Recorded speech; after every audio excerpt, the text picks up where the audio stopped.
हमारे चैनल को अवश्य सब्सक्राइब करें और नए अपडेट्स सबसे पहले पाने के लिए इस बेल बटन को दबाना न भूलें। आज हम ज्ञान के संदर्भ में चर्चा करेंगे। ज्ञान क्या है, इसके महत्व को आप सभी जानते ही हैं। हम सभी अक्सर सुनते हैं कि ज्ञान के बिना सर्वोच्च सम्मान की प्राप्ति नहीं होती।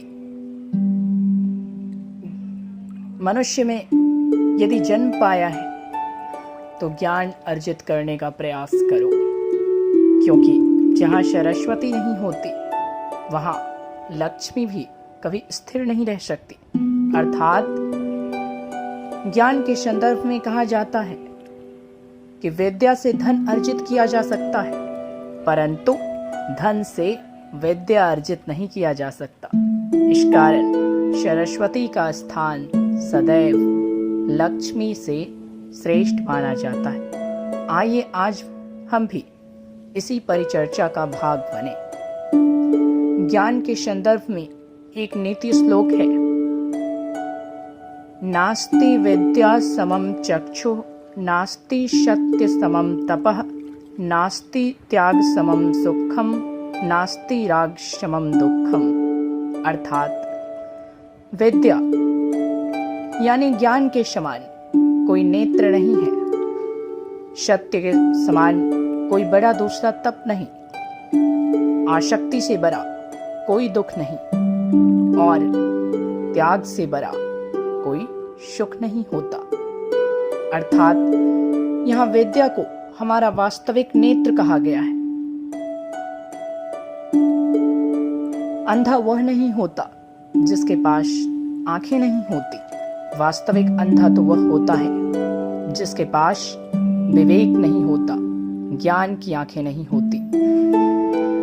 सूरदास जी महाराज भी नेत्रहीन थे, परंतु उनके ज्ञान, उनकी कृष्ण भक्ति और उनके द्वारा रचित कविताएं और भजन आज भी हमारा मार्गदर्शन करते हैं और आज भी उनका ज्ञान उन्हें इस संसार में अमर बना चुका है।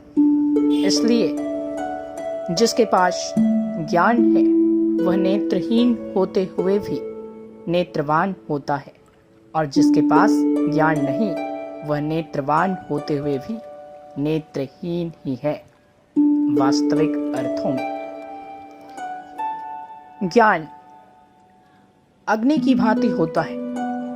जिस प्रकार अग्नि जब दीपक का रूप धारण करती है तो कक्ष के अंधकार को दूर करती है और संपूर्ण कक्ष में प्रकाश फैलाती है, किंतु वही अग्नि यदि ज्वालामुखी का रूप धारण कर ले, नियंत्रण से बाहर हो जाए और नियंत्रित हो जाए तो कक्ष में प्रकाश नहीं फैलाती, अपितु उसी कक्ष को जलाकर भस्म कर देती है। यही स्थिति ज्ञान की है। ज्ञान दो प्रकार के होते हैं, एक स्वार्थ जनित ज्ञान और दूसरा स्वार्थ रहित ज्ञान। स्मरण रहे, स्वार्थ रहित ज्ञान दीपक की भांति होता है, जो हमारे हृदय रूपी कक्ष के अज्ञानता और मोह के अंधकार को दूर करके हमारे हृदय रूपी कक्ष में विवेक रूपी प्रकाश फैला देता है, जिससे हम उचित अनुचित अच्छे बुरे की समझ प्राप्त करते हैं और उस सच्चे ज्ञान के कारण उच्च पद, उच्च प्रतिष्ठा और कभी न समाप्त होने वाला यश भी प्राप्त करते हैं। परंतु दूसरा होता है स्वार्थ जनित ज्ञान। अर्थात ज्ञान को जब मनुष्य एक साधन मानता है और कुछ और प्राप्त करने की इच्छा से ज्ञान का अर्जन करता है, अर्थात ज्ञान को माध्यम बनाकर उसके हृदय में ज्ञान से कुछ और वस्तु पाने का लालच आ जाता है, तो उसे वास्तविक ज्ञान नहीं कहते, इसे ज्ञान का व्यापार कहते हैं। और स्मरण रहे, तब यही ज्ञान जिस प्रकार अग्नि जब ज्वालामुखी बन जाए तो कक्ष को प्रकाश नहीं देती, अपितु कक्ष को जलाकर भस्म कर देती है, ठीक उसी प्रकार जब ज्ञान में कुछ और पाने का लालच समाहित हो जाए तो यही ज्ञान आपके हृदय में अहंकार और लोभ जैसे विकार को उत्पन्न करता है और फिर ऐसा ज्ञानी बड़े से बड़े पाप कर्म और कुकर्म को करने में भी संकोच नहीं करता। रावण जो जन्म से ब्राह्मण था, महाज्ञानी था, त्रेता युग का प्रकांड पंडित था, परंतु उसका ज्ञान स्वार्थ रहित नहीं था, अपितु उसके हृदय में जो ज्ञान था वो ज्ञान स्वार्थ जनित था। इसी कारण उसका ज्ञान वास्तविक नहीं बल्कि उसका ज्ञान क्षणिक था और इसी ज्ञान के कारण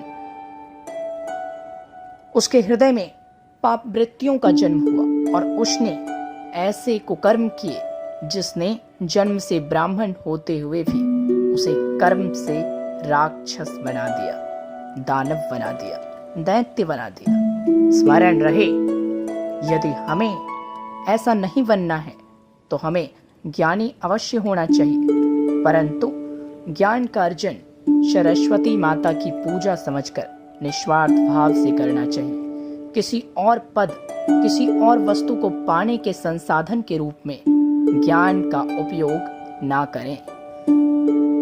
ज्ञान पाने का उद्देश्य केवल विद्या के प्रति समर्पण और स्वयं के चरित्र का निर्माण होना चाहिए, ना कि ज्ञान को ढाल बनाकर उसका व्यापार करने की प्रवृत्ति। यदि ऐसी प्रवृत्ति आ गई तो हम भी रावण की तरह ज्ञानी होकर भी पापी, अधर्मी और कुकर्मी हो सकते हैं।